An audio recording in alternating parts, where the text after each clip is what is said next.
ठरलं. तर मग या मालिकेच्या आजच्या भागामध्ये अस्मिताने आता अश्विनला ओवाळून झाल्यानंतर अश्विन लगेचच तिच्या ताटामध्ये ओवाळणी ठेवतो. तितक्यातच आता सायली ओवाळणीचं ताट घेण्यासाठी पुढे येते. जस्ट सायली ओवाळणीचं ताट घेते तसा अश्विन पटकन पाटावरून उठतो आणि सरळ निघून जातो. तेव्हा आता अश्विनच्या या वागण्यामुळे सगळेच जण आश्चर्याने त्याच्याकडे पाहायला लागतात. सायलीला आता खूप वाईट वाटतं, अस्मिताला पण खूप वाईट वाटतं, पण प्रियाला मात्र. अश्विन उठून गेला आणि सायलीकडून ओवाळ नाही घेतलं म्हणून आनंद होतो. तिला हसायलाच येतं. तर आता इकडे सायलीच्या या ज्या बहिणी त्यातली मीना म्हणते, आपण तिघी का इकडे टाइमपास करायला आलोय ना, बबली भेटली वगैरे ते सगळं ठीक आहे, पण एवढा पैसा इकडे आपले जिजू एवढे पैसेवाले, थोडा रोकडा तरी काढायला पाहिजे ना. आता लगेच या दोघी जणी म्हणतात, हा बरोबर आहे. त्यावरती आता रीना विचारते, पण हे काढायचं कसं. तर आता सायलीला अश्विनच्या अशा जाण्याने वाईट वाटतच. तितक्यातच आता ही मीना जोरात आवाज देते, अग बबले. आणि लगोलग तिघी जणी येऊन सायलीच्या समोर उभ्या राहतात आणि लगेच ती म्हणते, अगं बबले, आपण ना 5 बहिणीच आहोत. आपल्याला दरवर्षी असं वाटायचं ना, आपल्याला पण कोणतरी भाई पाहिजे. आता हिने भाई म्हटल्यावरती अर्जुन कल्पनाकडे पाहायला लागतो. तितक्यातच आता ती टीना सावरत घेत म्हणते, भाऊ भाऊ पाहिजे होता. आणि मुद्दामूनच अगदी वाईट वाटल्यासारखं करत म्हणते, तसं पण आपल्याला कधी कोणाला ओवाळताच आलं नाही ना. त्यावरती आता लगेचच मीना म्हणते, बबले, आपण एवढ्या वर्षांनी भेटलोय, मग आम्ही तुला ओवाळाल तर चालेल का ग. हे ऐकल्यावरती सायलीला खूप छान वाटतं. ती हसतच म्हणते, खूप आवडेल मला. आता कल्पना, प्रतिमा, प्रताप सगळ्यांनाच ही कल्पना खूप आवडते. त्यावरती लगेचच कल्पना म्हणते, किती सुंदर विचार आहे हा. मग आता प्रताप सुद्धा म्हणतो, चला मग लगेचच पाटावर बसा. आणि पूर्णा, आजी आणि रविराजला म्हणतो, बघा सायलीला तिच्या बहिणी ओवाळणार आहेत. आता पूर्णा, आजी आणि रविराज दोघांनाही कल्पना खूप आवडलेली असते. त्यावरती आता मैनावती पण लगेच म्हणते, खरं तर आम्हाला सगळ्या लेखीचे, पण या पोरींनी कधीच पोराची उणीव भासून दिली नाही. तेव्हा आता सदाशिवला बरोबर माहिती असतं की या बहिणी सायलीला का ओवाळतात. लगेच तो म्हणतो, अग महिने सायली आपला पोरगाच आहे की म्हणून तर आज इकडे अशी जग्गा वेगळी ओवाळणी होणार आहे. तर इकडे प्रिया आपली मनातच विचार करते, ओवाळणी नाही याला पैसे उकळण्याचे धंदे म्हणतात. यात मी पोस्ट ग्रॅज्युएशन केलं असेल, पण या लोकांनी तर पार PhDच केली. तेव्हा आता लगेचच अस्मिता सुद्धा त्या बहिणींना म्हणते, चला आता ओवाळा. आणि मग सायलीला म्हणते, अग बस पाटावरती. आता सायली पाटावर बसते आणि मग या तिघीही बहिणी मिळून एकत्र सायलीला ओवाळायला सुरुवात करतात. सायलीला आता या तिघी जणी आपल्याला ओवाळतात म्हटल्यावरती खूप छान वाटत असतं. मग आता या तिघीच ओवाळून झाल्यानंतर त्या तिघी जणी आरतीच ताट घेऊन अशा सायली समोर या राहतात. आता बाकीच्यांना तर काही कळत नाही की या तिघी अशा का उभ्या राहिल्यात, पण या तिघी जणी ओवाळणी घेण्यासाठी उभ्या राहिलेल्या असतात. आता मीना मुद्दामूनच आरतीच ताट पुन्हा पुन्हा सायलीच्या पुढे करत असते. आता सायलीला बरोबर कळतं की या तिघी अशा का थांबल्यात. आता घरातल्या सगळ्यांना सुद्धा कळतं. मग रविराजच म्हणतो, नाही, हे सगळं अचानक घडलं ना, त्यामुळे सायलीला ओवाळणीसाठी तयारी नाही करता आली. तेव्हा आता पूर्णाजी अर्जुनला म्हणतात, अरे अर्जुन, तुझ्याकडे कॅश असेल ना, मग दे प्रत्येकीला 55,000. आता 5,000 शब्द ऐकल्यावरती मैनावती एकदम दचकूनच पूर्णाजीकडे पाहते. या तिघींना तर खूप आनंद होतो. आता अर्जुनला मात्र धक्का बसतो. 5,000 द्यायचे. शेवटी त्याचा नाईलाज होतो. तो आपला उठून येतो आणि कॅशचा बंडल सायलीच्या हातात देतो. आता सायली ते मीनाच्या हातात देते. मीना कॅश घेताना म्हणते, याची काय गरज होती, जिजू, आणि पैसे स्वतःकडे ठेवते. आणि आरतीच ताट लगेच अर्जुनच्या हातात देते. मग त्याच्यावरती रीना म्हणते, आता ओवाळणी घालायची पद्धत आहे ना, मग आम्ही नाही तरी कसं म्हणणार. तेव्हा आता लगेचच मैनावती सदाशिवला म्हणते, बघितलत ना या टोळ्यांनी कसे 5,000 रुपये काढून घेतले ते. त्यावरती सदाशिव पण तिला म्हणतो, तू लगेच यांच्याकडून पैसे काढून, नाहीतर आपण इथे राहून मेहनत करायची आणि या टोळ्या 5-5 मिनिटासाठी येतील आणि असे पैसे काढून नेतील. तेव्हा लगेचच आता मैनावती उठून उभी राहते आणि म्हणते, गुणाच्या पोरी माझ्या, आणि त्यांच्या जवळ जाऊन त्यांना हळूच धमकी देत म्हणते, आत्ताच्या आत्ता ते पैसे माझ्याकडे द्या, नाहीतर तुम्ही उडवून टाकाल. पण या पोरी सुद्धा मैनावतीच्याच. त्या लगेच म्हणतात की बबले, आम्ही येतो, हा आम्हाला उशीर होतोय. तेव्हा आता सटकायच असत म्हणून मीना पण म्हणते, बबले मी पण निघते, हा मला पण ना कामावर जायचे आणि घरी जाऊन मेकअप पण करायचा मला. आता हिने असं म्हटल्यावरती अर्जुन तिच्याकडे आश्चर्यानेच पाहतो आणि अस्मिता लगेच बोलते, मेकअप आणखी. तेव्हा आता मीना तिला विचारते, काय? अस्मिता म्हणते, नाही, काही नाही. मग आता अस्मिता शेवटी विचारतेस, तुम्ही एक्झॅक्टली काय काम करता? तेव्हा आता टीना तिला ओरडते आणि म्हणते, अग तू का आता इथे गप्प झाडात बसणार आहेस का? चल आता लवकर, उशीर होत नाहीये का तुला? आणि असं म्हणून बरोबर विषय टाळतात. आता तिघी जणी निघायच्या आधी लगेच म्हणतात, बबले आम्ही येत जाऊ अधूनमधून तुझ्याकडे. तेव्हा लगेचच सायली त्यांना म्हणते, येत रहा, तुमचंच घर समजा. आता तिघेही खुश होतात आणि लगेचच बाय म्हणून सटकतात. आता त्या तिघीही जणी पैसे न देता सटकतात म्हणून सदाशिव आणि मीनावती जोरजोरात त्यांना आवाज देत असतात, पण त्या काही थांबत नाही, त्या लगोलग निघून जातात. आता या तिघी जणी बाहेर आल्यानंतर एकमेकींशी गप्पा मारत असतात. लगेच मीना म्हणते, ए टीने काय आयडिया काढलीस तू? मस्त, प्रत्येकीला 5,000 रुपये मिळाले.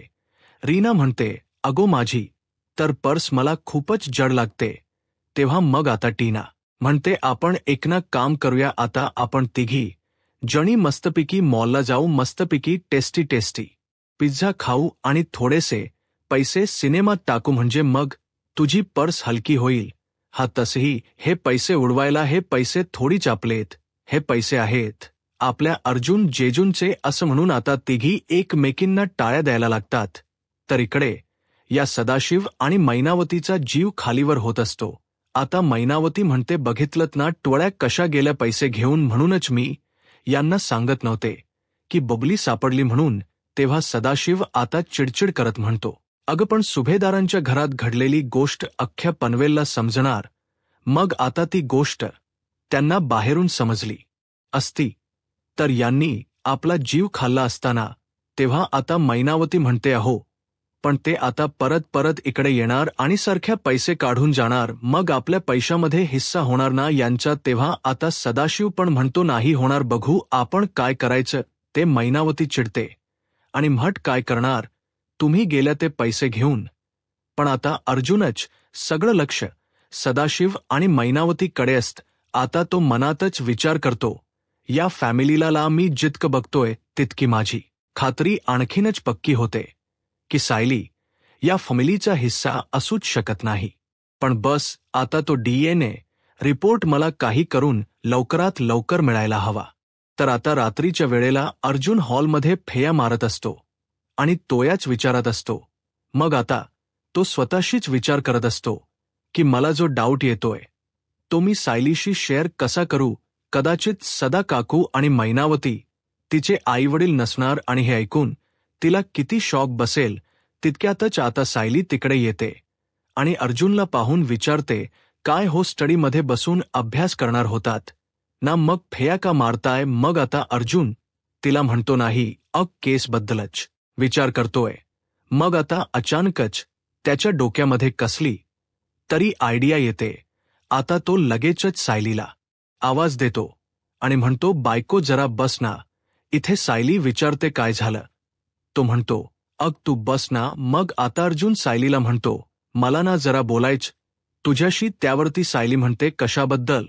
तेव्हा आता अर्जुन तिला म्हणतो, म्हणजे असं समज की एखादी वस्तू किंवा व्यक्ती तुला खूप जवळची वाटत असेल किंवा तुझं प्रेम असेल आणि समजा ती तुझ्यापासून दूर गेली तर मग तू कस हड्डल करशील? आता हा प्रश्न ऐकल्यावरती सायलीच्या चेहऱ्याचा रंग उडतो तेव्हा आता अर्जुन लगेच विषय चेंज करत म्हणतो, नाही म्हणजे मला खात्री आहे की असं कधी झालं नसेल आणि असं व्हायला पण नको. पण समज असं कधी झालंच आयुष्यात तर स्ट्रेस घ्यायचा नाही, जास्त म्हणजे खचून जायचं नाही. असं समजायचं की ती वस्तू किंवा ती व्यक्ती आपल्या आयुष्यात नव्हतीच कधी. पण आता सायली मात्र अर्जुनकडे एकटक पाहत असते आणि मग ती त्याला म्हणते, मला वाटलं होतं की तुम्हाला एखाद्या केसबद्दल माझ्याशी बोलायचं, पण हे नक्कीच केसबद्दल नाहीये ना? आता अर्जुन थोडा गडबडतो आणि म्हणतो, नाही तसं नाही, मी आपलं सहज विचारतोय तुला. तेव्हा सायली म्हणते, नाही नाही, हे असं सहज तर नसूच शकतं. आणि लगेचच विचारते, तुम्ही मला सोडून तर जाणार नाहीत ना? आता सायलीचा अचानक असा प्रश्न ऐकल्यावरती अर्जुन जरा विचारातच पडतो. आता सायली पुढे म्हणते की तुम्हाला दुसरी कोणती मुलगी आवडायला लागली? एकदम घाबरूनच म्हणते, नाही, जे काही असेल तुमच्या मनात ना ते मला आत्ताच सांगा, काय नक्की तुमच्या मनात काय चाललंय? आता अर्जुन तिला म्हणतो, अग नाही, असं काही नाहीये. अग असं काही नाहीये, आय मीन असं माझ्या डोक्यात सुद्धा नाहीये. अग भलताच विचार करतेस तू, असं काही नाहीये. पण आता मात्र सायली काही ऐकायला तयार नसते. ती म्हणते, काही भलता वगैरे नाहीये, म्हणूनच तुमच हल्ली माझ याकडे लक्षच नसतं. तेव्हा आता अर्जुन घाबरूनच म्हणतो, अगं माझं फक्त तुझ्याकडेच लक्ष असत नेहमी. खरंच? सायली म्हणते, हो का? अर्जुन म्हणतो, हो. आता सायली म्हणते, बर मग मला एक सांगा, पाडव्याच्या दिवशी तुम्हाला औक्षण करताना मी कोणत्या रंगाची साडी नेसले होते? आता अर्जुन चांगलाच फसतो. आता तो तिला म्हणतो, ब्लू. सायली लगेच रागाने बघते. तो लगेच विषय बदलत म्हणतो, नाही, ब्लू तर नव्हतीच. अर्जुन पुढे म्हणतो, आता आठवलं, ग्रीन. सायली पुन्हा रागाने बघते. आता तो म्हणतो, येलो. सायली चिडून उठून जायला निघते. आता अर्जुन एक एक रंगांची नाव घेत सुटतो, जांभळा असेल, नाही, लाल लाल. आणि मग धावतच येतो आणि तिला म्हणतो, थांब थांब. आणि तिला वैतागूनच म्हणतो, आता पाडव्याच्या दिवशी तू कोणत्या रंगाची साडी नेसली होतीस याच्यावर माझं प्रेम ठरणार आहे का? पण या सायलीने वेगळा सूर पकडलेला असतो. ती म्हण, आता तर माझी खात्रीच पटली. तुम्ही याचबद्दल बोल होतात आणि काय म्हणालात? तुम्ही जर मला सोडून गेलात तर मी वाईट नाही वाटून घ्यायचं, त्रास नाही करून घ्यायचा आणि उलट हे समजायचं की तुम्ही कधी माझे नव्हतातच. आता अर्जुनचा शेवटी नाईलाज होतो. मग शेवटी तो सायलीच्या डोक्यावरती हात ठेवतो आणि म्हणतो, मी तुझी शपथ घेऊन सांगतो, मी आपल्याबद्दल बोलत नव्हतो खरंच. अगं प्लीज विश्वास ठेव. पण तरीही सायली रागावलेलीच असते. आता अर्जुन म्हणतो, अगं मी असा विचार जरी केला ना तरीही माझा जीव जाईल. सायली पटकन आता अर्जुनच्या तोंडावरती हात ठेवते आणि म्हणते, अहो पुन्हा असं काही बोललात ना तर बघा. मग आता अर्जुन तिला म्हणतो, अगं मग प्लीज विश्वास ठेव. अग मी खरंच एका केसबद्दल विचार करत होतो, बस तुझ्या समोर थोडं लाऊड थिंकिंग केलं, दट्स इट. मग आता सायली सुद्धा म्हणते, बरं ठीक आहे, ठेवला विश्वास. तुम्ही खोट नाही बोलणार माझ्याशी. पण मीच घाबरले. आता अर्जुन तिला पुन्हा विचारतो, नक्की ठेवलास ना विश्वास? Sort it. आता सायली मानच डोलवते. तो म्हणतो, बर ठीक आहे, झोपूया आपण. मग आता सायली हो म्हणते आणि स्वतः निघून जाते. आता ती गेल्यावरती अर्जुन कपाळावरती हातच मारून घेतो. तर आता इकडे दुसऱ्या दिवशी नागराज फोनवरती बोलत असतो आणि तो फोनवर सांगत असतो, हो भेटू आपण, लवकरच भेटू. अरे दिवाळीत किती गडबड होती, नाही मिळाला निवांत वेळ, पण आता निवांत वेळ भेटेल, भेटू आपण लवकर, चल. तितक्यातच सुमन चहा घेऊन येते. आता ती नागराजला आवाज देते पण नागराजच काही लक्षच नसतं. तेव्हा आता सुमन स्वतःशीच विचार करते, हे पुन्हा फोनवर होते पण आता कोणाशी बोलत होतात? विचारलं तर पुन्हा चिडचिड करतील. तेव्हा ती बिचारी आता चहाचा कप घेऊन आणखीन नागराजच्या जवळ जाऊन उभी राहते. नेमका नागराज त्याच वेळेला वळतो आणि धक्क्यानेच तो चहा खाली सांडतो आणि कप फुटतो. आता नागराज चांगलाच भडकतो आणि म्हणतो, काय हे तू काय करतेस येऊन चिकट? मला नाहीतर ना डोक्यावरच बस. माझ्या काय फालतूपणा हा सगळा. आता सुमन बिचारी रडकुंडीला येते आणि म्हणते, अहो मी तुम्हाला हाक मारली होती, पण तुमचं लक्षच नव्हतं. तेव्हा आता नागराज चिडतो आणि म्हणतो काय जवळ येऊन हाक मारायची गरज होती. तुला काय घशात ओतणार होतीस, चहा फालतू काय बघत बसलेस, आता उचल ना ते सगळं. तेव्हा रडतच सुमन सुद्धा म्हणते, एक तर तुमच्या पाय घरात ठरत नाही आणि चुकून माकून घरात असलात ना तर हा असा आरडाओरडा करता तुम्ही तुमचं नेमकं काय चाललेलं असतं. काल पाडवा होता तर तुम्ही घरात नव्हतात, कुठे होतात, कुठे तुम ही. तेव्हा आता नागराज सुद्धा चिडतो आणि म्हणतो मग काय करायचं, मी पाडवा होत तर काय करायचं, घरात काय बसून राहायचं, हे तुला काय अशी ओवाळणी द्यायची, दागिन्यांनी काय मडवायचं, तुला काय इच्छा, काय तुझी अग सांग ना, काय पालखी घेऊन येऊ का मेणा घेऊन येऊ, मेणा घेऊन येतो मग त्याच्यातून अख्ख्या पनवेलमध्ये हिंडायचं, तुला भोई पण घेऊन येतो.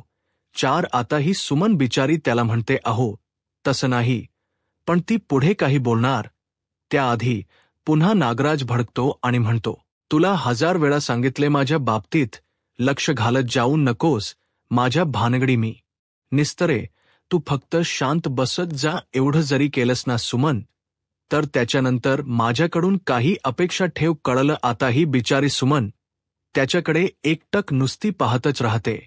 तिच्या डोळ्यात आता पाणी आलेलं असतं.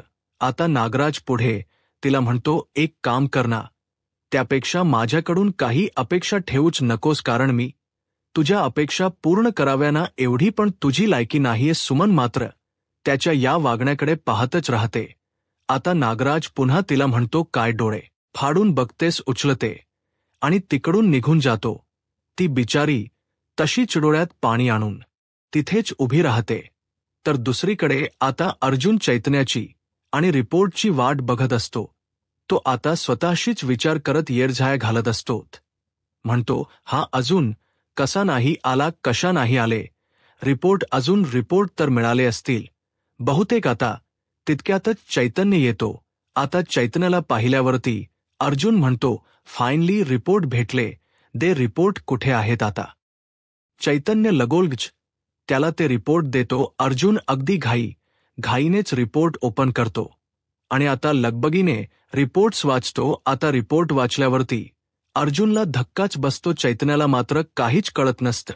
आता तो अर्जुनला विचारतो काय नक्की रिपोर्टमध्ये सांगशील का, काय आले रिपोर्टमध्ये. त्या दोघींचे DNA मॅच झालेले नाहीयेत ना. पण आता अर्जुन काहीच बोलत नाही. तेव्हा आता चैतन्य रिपोर्ट हातातून घेतो आणि रिपोर्ट वाचतो आणि म्हणतो काय हे कसं शक्य आहे. त्यावरती अर्जुन म्हणतो मला पण हेच कळत नाहीये. आणि अर्जुन म्हणतो सायली आणि मैना काकूचे DNA मॅच झालेत. आता अर्जुन पुढे काही बोलणार तेवढ्यातच प्रिया बाहेरून कान देऊन ऐकत असते आणि हसतच म्हणते म्हणजे मैना आणि सदा सायलीचेच आईवडील आहेत आणि हसायला लागते. आणि मग तिने जे केलेलं असतं ते आठवतं, जेव्हा सायली आणि अर्जुन दोघंजण गप्पा मारत असतात आणि अर्जुन तिच्या केसात सॅम्पल मिळवायचा प्रयत्न करत असतो. तेव्हा प्रिया त्यांच्याच बेडरूमला कान लावून तिथेच उभी असते आणि तेवढ्यातच तिच्या हातातून पाण्याची बॉटल पडते. त्याच आवाजाने सायली आणि अर्जुन बाहेर आलेले असतात, पण प्रिया पटकन लपते. आणि आता प्रियाने बरोबर अर्जुनला सायलीचा केस झिपलॉक बॅगमध्ये ठेवताना पाहिलेला असतो आणि तेव्हाच ती मनात विचार करते, अर्जुन असा सायलीचा केस झिपलॉक बॅगमध्ये का ठेवतोय, नक्की काय प्लान आहे याचा. त्यानंतर जेव्हा अर्जुन मैनावतीचा केस काढून घेतो तेव्हा सुद्धा प्रियाच बरोबर अर्जुनकडे लक्ष असतं. तेव्हा आता ती लगेचच विचार करत असते की अर्जुनने सायली नंतर मैनावतीचा पण केस मिळवला, म्हणजे याच्या मनात DNA टेस्ट करायचा विचार आला की काय, आणि असं जर झालं तर मी मेले. आणि पुढे जेव्हा सायलीच्या बहिणी प्रियाला बबली म्हणून तिच्या भोवती घोळका करून गलका घालत असतात, तेव्हा प्रिया त्यांना सांगते की मी नाही तर सायली तुमची बहीण आहे. आणि मग त्या सगळ्या जणी धावतच जाऊन जेव्हा सायलीला चिकटतात तेव्हा प्रिया विचार करत असते, या तिघी जणी सायलीच्या बहिणी आहेत हे पटणं कोणालाही अशक्यच आहे. आणि त्यात जर अर्जुनने सायली आणि मैनावतीची DNA टेस्ट केली तर हे कन्फर्म होईल की सायली तिची मुलगी नाहीये, मला काहीही करून हे सॅम्पल बदलायला हवेत. या सगळ्या जणी टिनी मिनी रिनीमध्ये बिझी आहेत ना, तोपर्यंत वरती जाऊन मला काहीतरी करायला हवेत.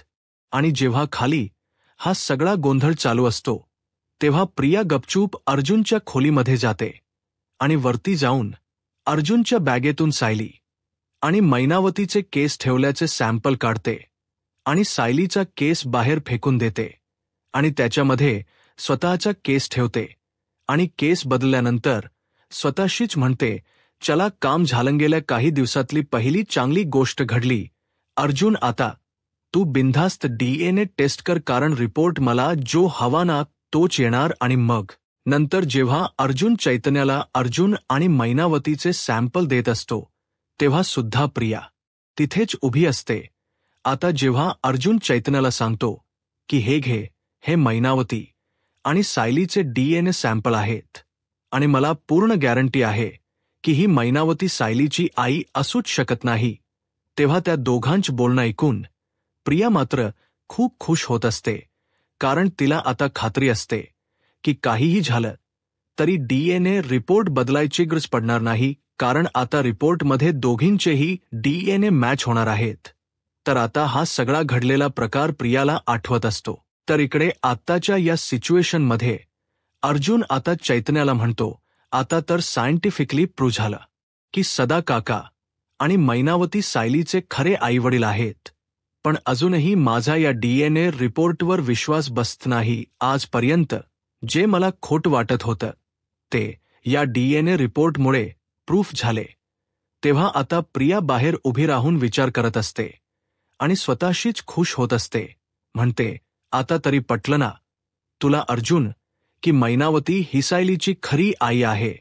आणि स्वतःलाच काँग्रॅच्युलेट करत म्हणते, या घरातलं माझं हे परत आल्यानंतरच पहिलं यश आहे आणि तेही जोरदार. आता कोणीही मैना माझी आई असल्याचा संशय घेणार नाही. तर आता दुसरीकडे सायली आवरावर करत बसलेली असते. तेवढ्यातच मैनावती आणि सदाशिव दोघेही तिच्याकडे येतात. आता ती सायलीला विचारते, काय सायली, काय करतेस, काही मदत करू का? त्यावरती सायली तिला म्हणते, नाही आई, राहू दे. तेव्हा आता मैनावती तिथेच उभी राहते. मग आता सदाशिव आणि मैनावती असेच उभे राहिलेले पाहून सायली त्यांना विचारते, काय झालं, काही हव्य का? तेव्हा आता लगेचच मैनावती म्हणते, नाही अगं, मी जरा बाहेर जाऊन फेरपटका मारून येऊ असा विचार करत होतो, पण बाहेर जरा ऊन आहे ना, डोळ्यांना त्रास होतोय. तेव्हा आता सायली सुद्धा म्हणते, हो बाहेर खूप ऊन आहे, बाहेर जाऊ नका, तुम्हाला त्रास होईल. लगेच आता सदाशिव म्हणतो, महिने अगं, आपल्याकडे ना गॉगल असते ना, तर आपण बाहेर गेलो असतो, आपल्याला उन्हाचा त्रास नसता झाला. तेव्हा आता लगेचच मैनावती पण म्हणते, अहो पण आता आपल्याकडे कुठेत गगल. पण सायलीच मात्र यांच्याकडे आता लक्षच नसतं. लगेच मैनावती खाली बसते, सदाशिव पण खाली बसतो. मैनावती म्हणते, मी काय म्हणते सायले, तू जरा 2 गॉगल मागवतेस का आमच्यासाठी? नाही म्हणजे अस घरात बसून राहावं लागणार नाही ना. आता सायलीला आश्चर्यच वाटत ती म्हणते, गगल. लगेच मैनावती म्हणते, हा एक काळा आणि दुसरा तपकेरी. आता पुढे सदाशिव सुद्धा म्हणतो, आणखीन एक सांगायचं होत सायली, काय ना, तुझी आई ना गेले कित्येक दिवस या 2 साड्यांमध्येच घरात वावरते. लगेच मैनावती मुद्दामून त्याला थांबवत म्हणते, अहो राहू दे. सदाशिव पण अगदी नाटक करत म्हणतो, सांगू दे ग. मैनावती म्हणते, अहो नको. तेव्हा सदाशिव परत म्हणतो, अग मुलगी चापली. आणि मुद्दामून सायलीला म्हणतो, सायली तू सांग, ह्या एवढ्या मोठ्या घरात असं वावरंबर दिसतं का? सुभेदारांची विहीणबाई शोभली पाहिजे की नको? हा बरं सांग बरं मला. त्यामुळे 1 2 4 साड्याना तुझ्या आईला आणून दे. तेव्हा आता मैनावती सुद्धा मुद्दामूनच अगदी नाटक करत म्हणते, अग मी तर नकोच म्हणते, पण हे ना ऐकतच नाहीत, नुसता हट्टच करतात. सायली आता काहीच बोलू शकत नसते, ती नुसतीच या दोघांकडे पाहत असते. आता लगेच सदाशिव रडतच म्हणतो, अग हट्ट नको करू. तर काय करू, माझ्याकडे पैसे असते ना तर मीच आणून दिल असत ना तुला, पण नाहीयेत. माझ्याकडे जरा समजून घे ना. तेव्हा आता सायली या दोघांना म्हणते, आई बाबा या घरात ना गॉगल कोणी फारच वापरत नाही, पण तरीही मी विचारून बघते कोणाकडे असतील ना, तर आता पुरते देते तुम्हाला. आणि साड्यांच काय करायचं ना ते बघते. पुढील भागामध्ये सायली आणि अर्जुन गाडीने चाललेले असतात आणि हे सदाशिव आणि मैनावती दोघंही मुद्दामहून त्याच वेळेला मंदिराच्या बाहेर अगदी भिकारी बनून येणाऱ्या जाणाऱ्या गाड्यांकडे भीक मागत असतात. आता तितक्यातच सायलीची गाडी तिकडे येते आणि या दोघांना अशी भीक मागताना पाहून सायली एकदम गाडीतून उतरते आणि म्हणते, आई बाबा, आणि धावतच या दोघांकडे जाते आणि म्हणते, अहो तुम्ही काय करताय. दोघं आणि त्या दोघांनाही घेऊन घरी जाण्यासाठी गाडीत बसवते आणि त्यांना म्हणते, तुम्ही आधी माझ्यासोबत घरी चला. मैनावती आणि सदाशिवचा प्लान बरोबर एक्झिक्यूट झालेला असतो. दोघंही आता एकमेकांकडे बघून हसत असतात. पण आता सायली घरी आल्यानंतर अर्जुनला म्हणते, आई बाबांच्यासह रस्त्यात भीक मागत उभं राहणं का कुणाच ठाऊक मला आवडलेलं नाहीये. माझं मन म्हणतंय की हे माझे आई बाबा नाहीयेत. तेव्हा आता अर्जुन तिला सांगतो, अगं पण तुमचे DNA रिपोर्ट्स मॅच झालेत. पण तरीही सायली ठामपणे म्हणते, ते रिपोर्ट चुकीचेही असू शकतात ना, का कुणास ठाऊक. पण माझं मन म्हणते की हे माझे आई बाबा असूच शकत नाहीत. यूट्यूब चॅनलला सबस्क्राईब करा आणि व्हिडिओ लाईक करा. धन्यवाद.